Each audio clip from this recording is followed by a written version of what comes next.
Civil engineering में जो सबसे ज़्यादा मेहनत करता है वो होता है एक डिप्लोमा सिविल इंजीनियर।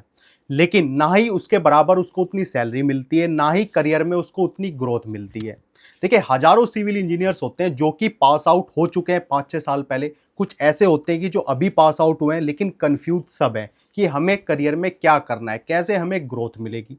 तो आज इन्हीं सारे कन्फ्यूज़न को आज हम दूर करेंगे। आज हमारे साथ हैं अमित कटारिया सर। सर, आपका वेलकम है सॉलिट्यूड एजुकेशन के यूट्यूब चैनल पर। Thank you Kuldeep ji. Sir, जो डिप्लोमा सिविल इंजीनियर्स हैं वो काफ़ी कंफ्यूज रहते हैं, करियर से रिलेटेड है, ग्रोथ उनकी नहीं हो रही है, ना ही उनको उतनी सैलरी मिल रही है। तो सर, सबसे पहला जो मेरा सवाल है कि मैं जॉब के साथ बीटेक कर सकता हूँ, क्या ये वैलिड है, ऐसा करना सही रहेगा?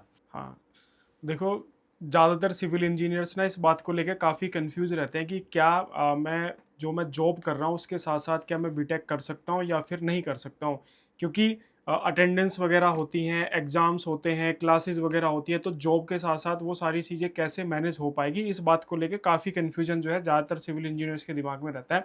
तो एक्चुअल में ना एक टर्म होती है जिसको बोलते हैं WILP। ठीक है, इस टर्म्स को ध्यान से सुन लेना, इसके बारे में आप जाके नेट पे भी सर्च कर लेना।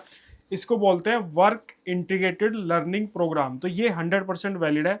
ये टर्म्स उन लोगों के लिए यूज होता है एक्चुअल में जो वर्किंग होते हैं और वर्क करते करते अपनी क्वालिफिकेशन को इंक्रीज करना चाहते हैं।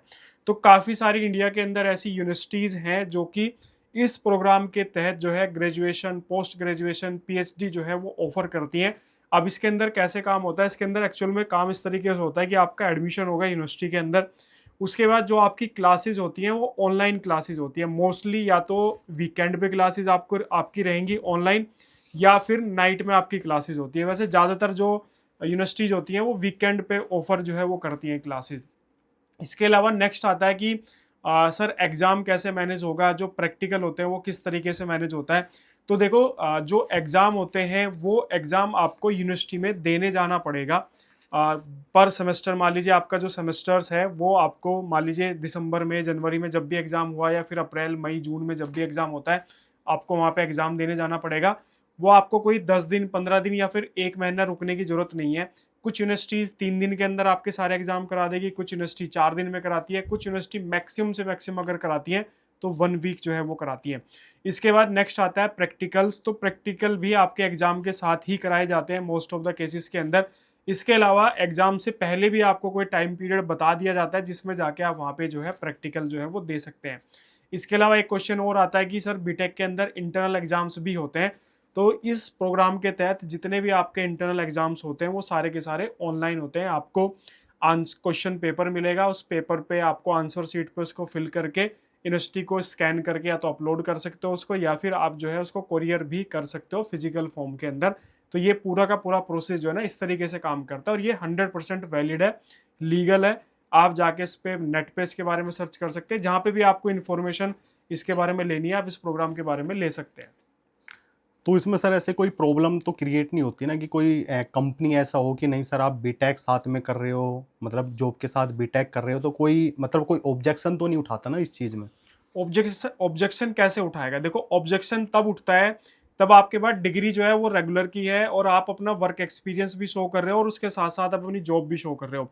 लेकिन ये एक्चुअल में ना तो ये ओपन डिग्री की कैटेगरी के अंदर आती है, ना ये रेगुलर डिग्री की कैटेगरी के अंदर आती है। ये एक बीच का पार्ट है जो सिर्फ बनाया गया है उन्हीं लोगों के लिए जो एक्चुअल में वर्किंग है। ज़्यादातर ये जो स्टार्ट इसका हुआ था गवर्नमेंट एम्प्लॉयज़ के लिए इसको स्टार्ट किया गया था, लेकिन अब प्राइवेट वाले भी यूनिवर्सिटीज़ के तहत जो है इसके अंदर बड़े आराम से एडमिशन ले सकते हैं। और अभी रिसेंटली की मैं आपको एक न्यूज़ बता रहा हूँ, अभी जो है कल कल या परसों की बात है, पंजाब के अंदर जो पंजाब की विधानसभा है वहाँ पे ना एक लॉ पास किया है। उस लॉ के तहत वो 3 जो है ऑनलाइन यूनिवर्सिटी क्रिएट कर रहे हैं। मतलब यूनिवर्सिटी फिजिकल फॉर्म में अवेलेबल नहीं रहेगी। यूनिवर्सिटी जो रहेगी वो सारी की सारी जो है सारे जितने भी कोर्सेज कराएंगी, सारे के सारे कोर्सेज जो है वो ऑनलाइन मोड के अंदर कराएंगी, और कॉलेज भी उनके साथ जो है वो एफिलेट हो सकते हैं। और उसमें जो एग्जाम से लेके जो भी क्लासेस वगैरह सब कुछ जो होगा वो सब कुछ ऑनलाइन मोड पे ही किया जाएगा। आप अभी जाना नेट पे जाके सर्च कर लेना, लास्ट वीक के अंदर ही ये विधेयक जो है वहाँ पे पास हुआ, और 3 अलग अलग कैटेगरी की 3 यूनिवर्सिटीज वहाँ पे बहुत ही जल्द जो है ये लाइव होने वाली है। तो आप देखो, गवर्नमेंट इसकी अहमियत बहुत ज़्यादा समझ रही है, गवर्नमेंट को पता है कि इसकी वैल्यू कितनी है, तो इसलिए हर स्टेट जो है इसमें जो है ये सारे काम करती जा रही है। आप कोई भी बड़ी यूनिवर्सिटी आप उठा के देख लो, आप MIT, गलगोटिया, आप जो है लवली प्रोफेशनल, जो इधर दिल्ली एनसीआर की बड़ी यूनिवर्सिटीज है, सबके ऑनलाइन प्रोग्राम के अंदर है। एमिटी लाइव है, जो गलगोटिया लाइव है, इस तरीके से सारे के सारे लाइव प्रोग्राम्स जो है वो रन कर रहे हैं।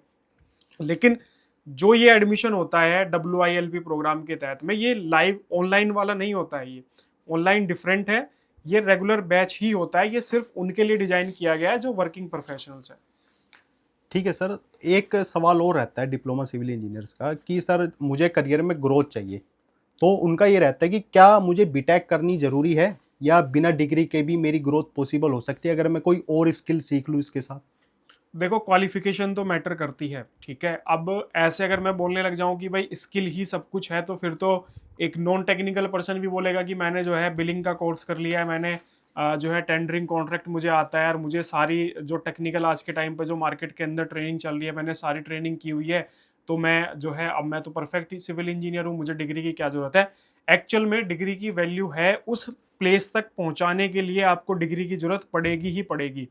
वहां पे टिके रहने के लिए, वहां पे काम करने के लिए, वहां पे ग्रोथ लेने के लिए आपको स्किल की जरूरत है। तो जितने लोग ये बोलते हैं ना कि डिग्री की कोई वैल्यू नहीं है, एक्चुअल में डिग्री की वैल्यू तब तक है जब तक वो आपको कहीं पहुंचा नहीं देती है। अब मान लो मुझे LNT के अंदर जॉब करनी है, तो LNT को तो डिग्री दिखानी पड़ेगी ना मुझे। मैं LNT से क्या बोलूंगा कि मैं 12th पास हूँ, या आप LNT में जाके ये थोड़ा ना बोल सकते हो कि जी मैंने BA किया है, लेकिन मैंने फला फला ट्रेनिंग इंस्टीट्यूट से जो है मैंने 4 महीने की ट्रेनिंग की है, अब मेरे अंदर वो सारी स्किल्स हैं जो एक सिविल इंजीनियर्स के अंदर होनी चाहिए, तो आप मुझे जॉब ऑफर कर दो। तो आपको लगता है कि LNT उसको जॉब ऑफर करेगी?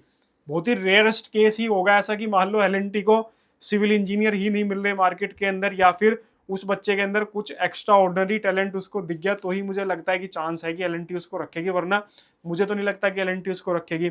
या मान लो किसी बच्चे को बाहर जाना है, उसको गल्फ कंट्री में जाना है, उसको ऑस्ट्रेलिया जाना है, आजकल ऑस्ट्रेलिया जाने का बड़ा ट्रेंड बढ़ा हुआ है, तो वहाँ पे अब जैसे ऑस्ट्रेलिया का मैं सिस्टम आपको बताता हूँ, वहाँ पे जो ऑस्ट्रेलिया की जो इंजीनियर्स एसोसिएशन है, वो आपकी डिग्री वेरीफाई करती है, डिग्री के साथ साथ आपका स्किल असेसमेंट टेस्ट वो करती है।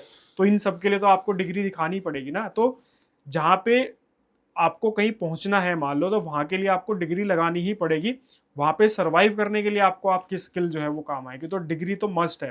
खासकर डिप्लोमा वाले अगर अभी तक नहीं करी है, तो भाई जैसे तैसे करनी है, पैसा उधार लेके करनी है, उधार लेके कर लो, खर्चों में कटौती करके जो है वो करनी है, कम कर लो, सिगरेट कम पी लेना, दारू कम पी लेना, ट्रैवलिंग जो है वो कम कर देना।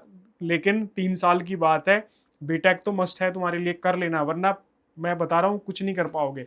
और एक फायदा ये भी होता है ना, अब जैसे मान ले किसी की इच्छा होती है कि मुझे नॉन टेक्निकल फील्ड के अंदर जाना है, अब नॉन टेक्निकल के अंदर भी तुम वैकेंसी देखोगे तो ज्यादातर ग्रेजुएट लेवल की जॉब निकलती है। किसी को मार्केटिंग में रखना है, किसी को जो है कोई कस्टमर सपोर्ट में रखना है, किसी को बिजनेस डेवलपमेंट मैनेजर रखना है, तो ऐसी बहुत सारी पोस्ट है मार्केट के अंदर जहाँ पे आप प्लेस कर सकते हो अपने आप को। लेकिन वहाँ पे अगर आप देखोगे जाके, तो क्वालिफिकेशन के अंदर आपसे क्या मांग रहे हैं, वहाँ पे आपसे क्वालिफिकेशन के अंदर मांग रहा है ग्रेजुएशन। तो बीटेक तो जरूरी है ना, तो इसलिए अगर आप स्विच भी करना चाह रहे हो तो भी ग्रेजुएशन आपके लिए जरूरी है। सर जैसे इसमें आप कह रहे थे कि थोड़ा सा इन्वेस्टमेंट के तौर पर भी सारी चीज़ें, कुछ होते हैं कि सर मिडिल क्लास स्टूडेंट्स होते हैं जो रियलिटी में जिनके पास इतना पैसा नहीं है कि वो बीटेक कर सके। अब आप बीटेक की फ़ीस भी देखोगे तो 1 लाख 1.5 लाख तक उनकी फ़ीस जाती है। तो जो ऐसे स्टूडेंट्स हैं जिनके पास लिमिटेड पैसा है और उनको बीटेक करनी है, अपने करियर में ग्रोथ उनको चाहिए, तो उसके लिए आपके पास क्या सोल्यूशन है, कैसे उनको आप गाइड कर सकते हो सर? देखो, मार्केट के अंदर 1000 तरह की यूनिवर्सिटीज़ हैं, ठीक है। कुछ यूनिवर्सिटी ऐसी हैं जो बीटेक कई लाख रुपए में करा रही है, मतलब एमिटी जैसी यूनिवर्सिटी में अगर आप चले जाओ तो आपका 15-20 लाख का एस्टीमेट वो सेट कर देंगे, ठीक है। तो हर एक मतलब हर एक टाइप की ऑडियंस, या आप ऐसे बोल सकते हो कि हर एक टाइप के कस्टमर की के लिए मार्केट के अंदर जो प्रोडक्ट है वो अवेलेबल है, ठीक है। अब जैसे आईफोन है, आईफोन इतना महंगा आता है, हर कोई आईफोन अफोर्ड नहीं कर सकता, लेकिन उसके बदले में एंड्रॉयड फ़ोन भी मार्केट के अंदर अवेलेबल है ना। अब एंड्रॉयड की भी कैटेगरी अलग अलग है, 10,000 का भी एंड्रॉयड है, 20 का भी है, 50 का भी है, लाख रुपए की भी एंड्रॉयड फ़ोन आ रहे हैं। ऐसे यूनिवर्सिटीज़ है। देखो, यूनिवर्सिटी बढ़िया घटिया खराब कुछ नहीं होती है। डिग्री की वैल्यू जो एक बड़ी यूनिवर्सिटी की है, वही डिग्री की वैल्यू एक छोटी यूनिवर्सिटी की है। एक बड़ी यूनिवर्सिटी ने जहाँ से एफिलिएशन लिया है, ठीक है, वहीं से ही एक छोटी यूनिवर्सिटी ने भी एफिलिएशन लिया है। तो मान लो जैसे मैं एक एमिटी का एग्जांपल ले रहा हूँ, एमिटी ने यूजीसी अप्रूवल लिया है, क्योंकि इंडिया में किसी भी यूनिवर्सिटी के लिए यूजीसी अप्रूवल की जरूरत रिक्वायरमेंट पड़ती है, बिना यूजीसी के आप कोई भी यूनिवर्सिटी नहीं शुरू कर सकते। एक मान लो कोई XYZ जो है यूनिवर्सिटी है जिसको रिसेंटली अभी स्टार्ट हुई है, 1-2 साल हुए हैं, 3 साल हुए हैं, 4 साल हुए हैं, वो भी वही यूजीसी से ही अप्रूव्ड है। जो रूल रेगुलेशन के तहत जो है एमिटी अप्रूव हुई है, उसी रूल रेगुलेशन के तहत जो है वो वाली यूनिवर्सिटी भी अप्रूव्ड हुई है। तो दोनों गवर्नमेंट की नज़र में अगर आप देखोगे तो उसमें एमिटी में और उसमें कोई डिफरेंस नहीं है। फिर आप बोलोगे कि सर डिफरेंस क्या है? डिफरेंस आ जाता है ब्रांड वैल्यू का। अब मान लो जैसे एमिटी का मैं एग्जांपल ले रहा हूँ, तो एमिटी एक स्टेब्लिश ब्रांड है जो कि इतने लंबे टाइम से चला आ रहा है। उसके मल्टीपल अलग अलग स्टेट के अंदर उसकी ब्रांचेज हैं, यूनिवर्सिटीज़ हैं। वहाँ पे इंफ्रास्ट्रक्चर थोड़ा बेहतर हो सकता है। हो सकता है कि आपको लैब वगैरह अच्छे फैसिलिटी के साथ मिल जाए, या हो सकता है कि जो टीचर्स वहाँ पे हैं उनका थोड़ा सा स्टैंडर्ड आपको दूसरी यूनिवर्सिटी के कंपेरिजन में कम मिल जाए, मतलब ज़्यादा मिल जाए। अब कोई यूनिवर्सिटी जो अभी स्टार्ट हुई है उसकी ब्रांड वैल्यू थोड़ी सी कम है, हो सकता है कि उसका थोड़ा इंफ्रास्ट्रक्चर भी उस लेवल का ना हो, क्योंकि स्टार्टिंग में यूनिवर्सिटीज़ मतलब ग्रो कर रही होती है तो पूरा इंफ्रास्ट्रक्चर डेवलप नहीं करती हैं, धीरे धीरे अपने इंफ्रास्ट्रक्चर को बढ़ाती हैं। हो सकता है कि वहाँ पे जो आपके फैकल्टी हैं उनका लेवल थोड़ा सा डाउन हो, लेकिन फैकल्टी तो उनके पास भी है ना, लैब उनके पास भी। हो सकता है कि भाई एमिटी आपको सारे इक्विपमेंट ऑफर कर रही है, वहाँ हो सकता है कि 2 4 5 इक्विपमेंट आपके पास में कम हो, लेकिन डिग्री की वैल्यू तो सेम है ना। गवर्नमेंट ये तो नहीं कहेगी ना, मान लो आप कोई गवर्नमेंट का एग्जाम देने जा रहे हो तो वहाँ गवर्नमेंट आपसे ये थोड़ा ना करती कि नहीं नहीं जो एमिटी वाले हैं या फिर इस लेवल की जो यूनिवर्सिटीज़ हैं उनकी डिग्री की को बच्चों को पहले सेलेक्ट करेंगे, जो बाद वाले हैं जो है वो उनको हम बाद में सिलेक्ट करेंगे। ऐसा तो कुछ भी नहीं है। लेकिन वैल्यू किस चीज़ की है? वैल्यू एक्चुअल में ये है कि दोनों की दोनों यूनिवर्सिटीज अप्रूव्ड हैं। ठीक है, आपको कोई भी यूनिवर्सिटी में अगर आपको एडमिशन लेना है तो आपको सबसे पहले ये जरूर चेक करना है कि वो यूनिवर्सिटी वैलिड है या फिर नहीं है। ठीक है, और उसका सबसे आसान तरीका है, आप यूजीसी की वेबसाइट पे जाओ। जाने के बाद में आप वहाँ पे वेबसाइट पे जाके वहाँ पे state, private universities, government university सबकी लिस्ट वहाँ पे दी रहती है।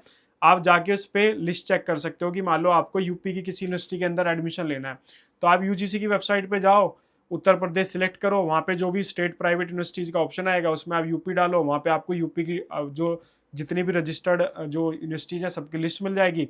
आप जाके उस पर्टिकुलर यूनिवर्सिटी का जो है वो जाके वहाँ पे नाम चेक कर लो। इसके अलावा फेक यूनिवर्सिटी का भी वो ऑफर मतलब नाम डालते हैं, तो आप ये भी चेक कर सकते हो कि फेक यूनिवर्सिटी में नाम है या नहीं है। तो ये ऐसे कई सारे तरीके हैं जिससे आप जो है बड़े आसानी से वेरीफाई कर सकते हो आज के टाइम पे किसी भी यूनिवर्सिटी को। ऐसा कोई मतलब ऐसा कोई वो नहीं है कि आप नहीं कर सकते। इसके अलावा आज के टाइम में गूगल बाबा है। ठीक है, आप एआई की मदद ले सकते हो। आप एआई पे सिंपल डालो कि भाई ये पर्टिकुलर यूनिवर्सिटी है, मुझे बता दो कि भाई ये फेक है, सही है, जेन्युइन है, या इससे रिलेटेड कोई इमेज अगर कोई मतलब न्यूज़ अगर कोई कभी सर्कुलेट हुई हो, या इससे रिलेटेड कोई नेगेटिविटी मार्केट के अंदर फैली हो, तो मेरे को बता दो। आपको एआई पूरा इंटरनेट खंगाल के सारी की सारी इन्फॉर्मेशन आपको ला के दे देगा। वहाँ से भी आपको पता चल जाएगा कि उस पर्टिकुलर यूनिवर्सिटी की जो है रेपुटेशंस क्या है। इसके अलावा फिर भी आपको ट्रस्ट नहीं हो रहा है तो भाई आप फिजिकली जाके यूनिवर्सिटी को में विजिट कर सकते हो, वेरीफाई कर सकते हो जाके कि भाई एक्चुअल में यूनिवर्सिटी जो है वो एग्जिस्ट करती है या फिर नहीं करती है। तो देखो काफ़ी सारे मीडियम हैं चेक करने के। अब आप नहीं करना चाहते हैं तो फिर बात ही अलग है, लेकिन अगर आप चीज़ों को वेरीफाई करना चाहते हो तो वेरीफाई करने के काफ़ी सारे ऑप्शंस मार्केट के अंदर अवेलेबल हैं।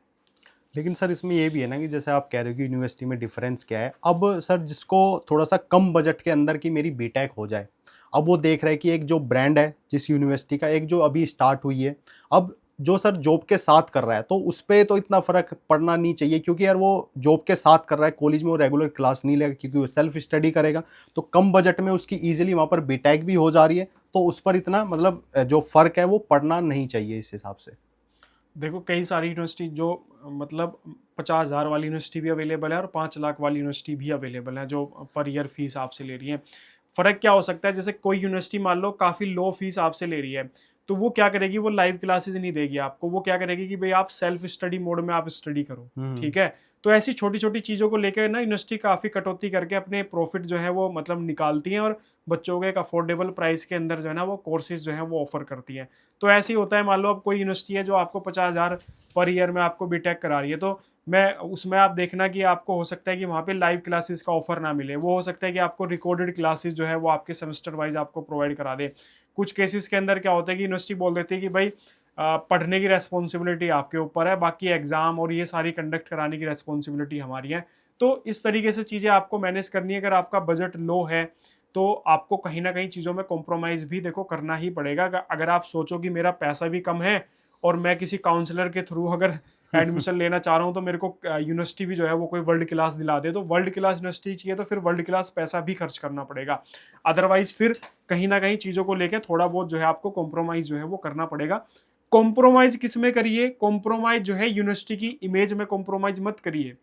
ये चेक करने में कॉम्प्रोमाइज़ मत करिए कि यूनिवर्सिटी वैलिड है या नहीं है, ठीक है? इन सब चीज़ों में बिल्कुल भी कॉम्प्रोमाइज़ मत करना, वरना 50 की जगह अगर आप 20,000 भी दे रहे हो ना पर ईयर, तो वो भी आपका वेस्ट है। कॉम्प्रोमाइज़ आपको किस चीज़ में कर सकते हो कि मान लो जैसे यूनिवर्सिटी बोले कि भाई हम लाइव क्लासेस नहीं दे सकते, हम रिकॉर्डेड क्लासेस आपको दे सकते हैं, तो वहाँ कॉम्प्रोमाइज़ आप कर सकते हो। यूनिवर्सिटी बोलेगी भाई हम आपको स्टडी मटेरियल नहीं दे सकते फिजिकल फॉर्म के अंदर, डिजिटली दे सकते हैं, वहाँ आप कॉम्प्रोमाइज़ कर सकते हो, ठीक है। यूनिवर्सिटी आपसे बोलेगी भाई एग्जाम देने अगर आप यहाँ पे आ रहे हो तो आपको रहने का खुद अपना बंदोबस्त करना पड़ेगा, हम रहने की फैसिलिटी नहीं प्रोवाइड करा सकते।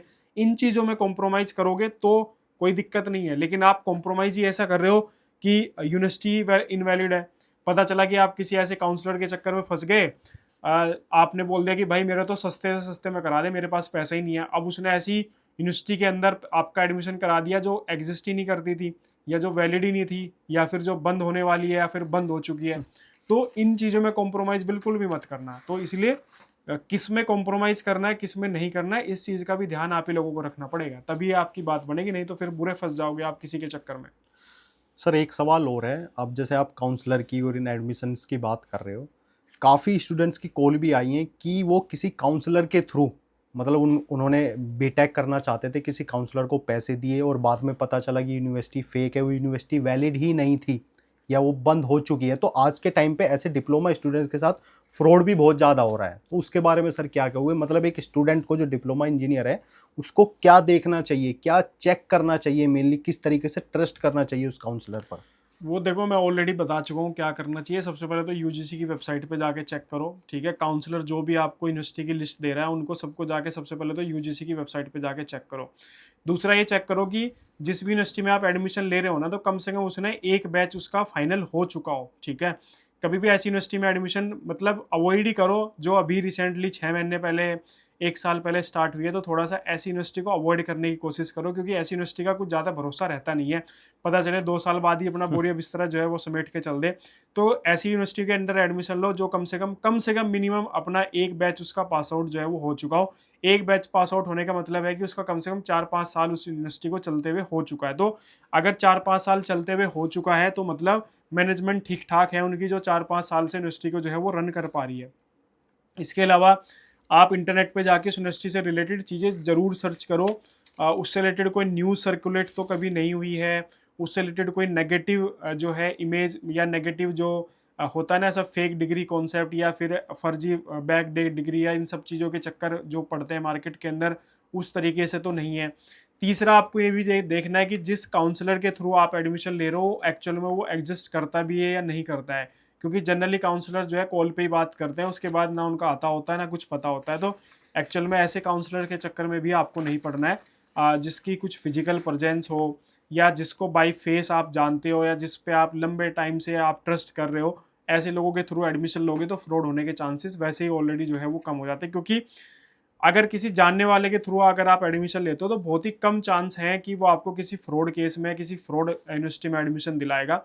ये अलग बात है कि वो साला जड़ से ही हरामी है बिल्कुल ही, तो फिर वो उसका तो देखो कोई इलाज है नहीं। लेकिन ज़्यादातर केसेस के अंदर अगर मान लो कोई बंदा है आपके जानने नोन है आपका, मतलब जिसके साथ आप मतलब काफ़ी टाइम से आप उसको जानते हो, तो मुझे नहीं लगता कि यार वो इतना फ्रॉड करेगा आपके साथ में कि किसी थर्ड क्लास यूनिवर्सिटी के अंदर आपका एडमिशन कराएगा। वो भले ही आपको बोल देगा कि यार अपना बजट थोड़ा 10-20-30 हज़ार बढ़ा ले, ठीक है, लेकिन मुझे नहीं लगता कि वो आपको किसी फेक यूनिवर्सिटी के चक्कर में फंसाएगा। तो इन सब चीज़ों का मतलब ये 4-5 चेकलिस्ट हैं, इनको पढ़ लो एक बार और इनको चेकलिस्ट से आप अपना सेलेक्ट कर लो, आपको पता चल जाएगा कि भाई किस तरीके से एडमिशन लेना है नहीं लेना है।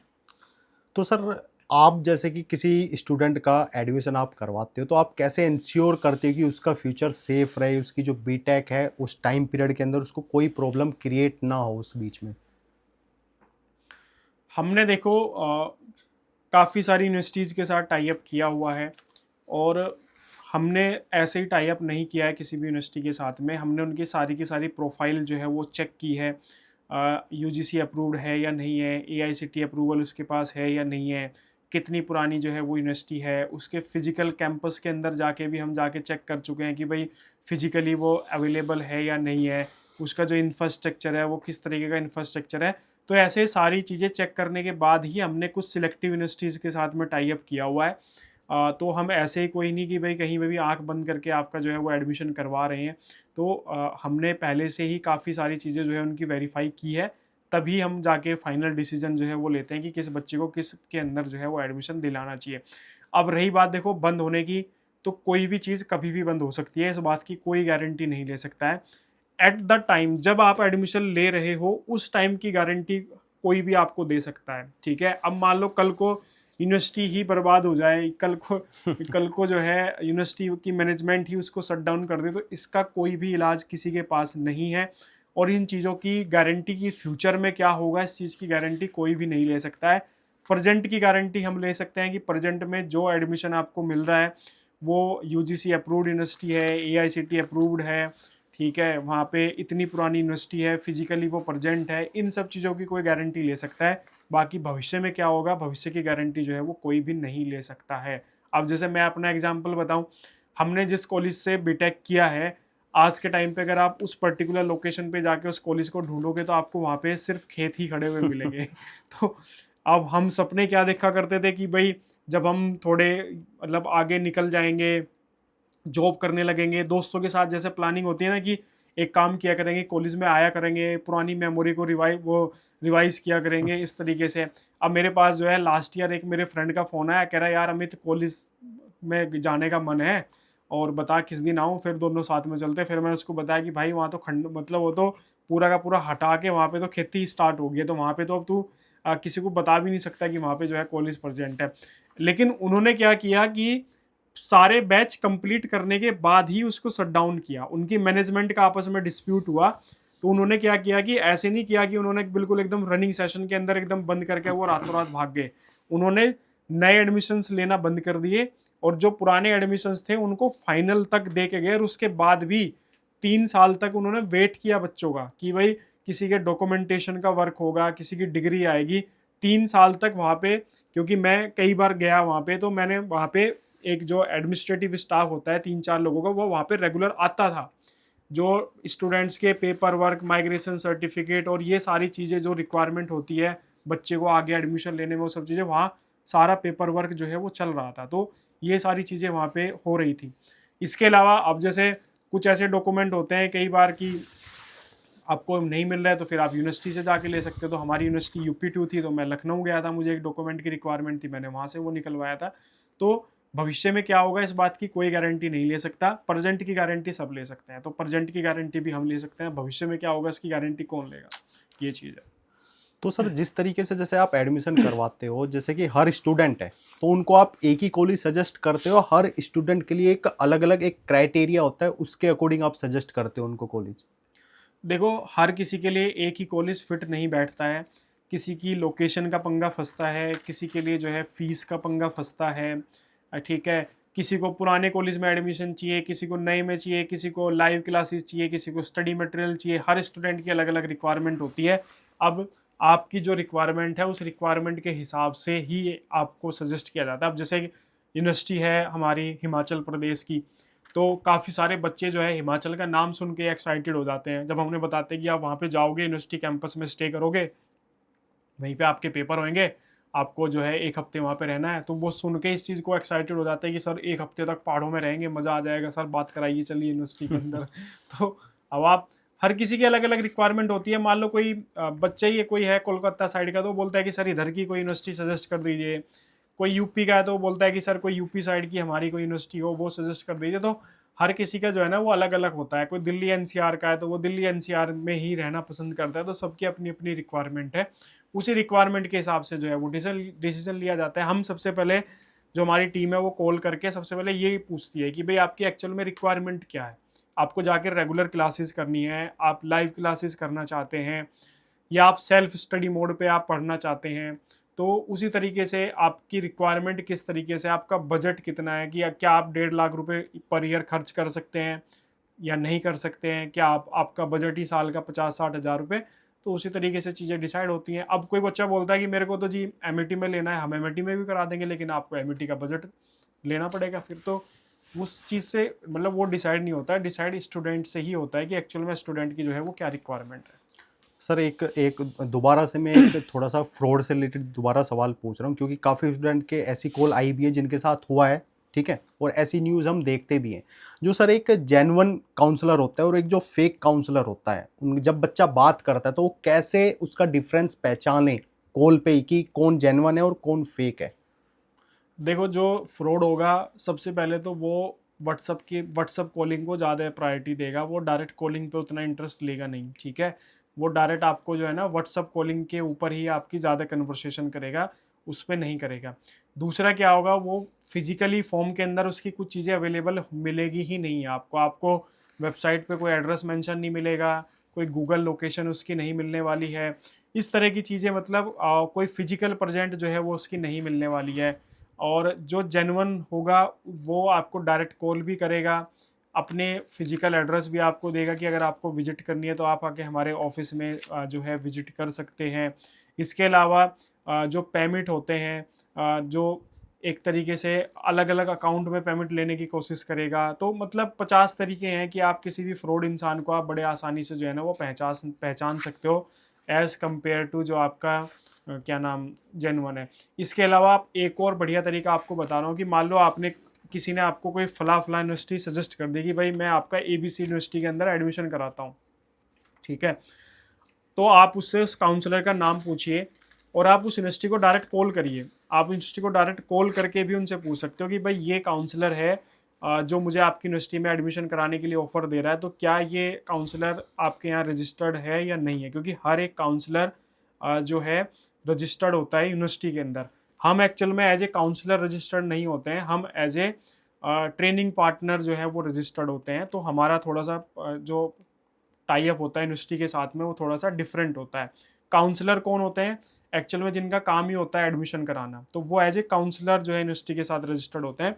हम एज ए ट्रेनिंग पार्टनर उनके साथ में जो है रजिस्टर्ड होते हैं। तो हमारा थोड़ा सा डिफरेंट प्रोसेस होता है, लेकिन आप फिर भी यूनिवर्सिटी में डायरेक्ट जिस भी यूनिवर्सिटी में काउंसलर हो या कोई भी पार्टनर इस तरीके से अगर ऑफर कर रहा है तो आप डायरेक्ट उसको कॉल करके भी आप पूछ सकते हो।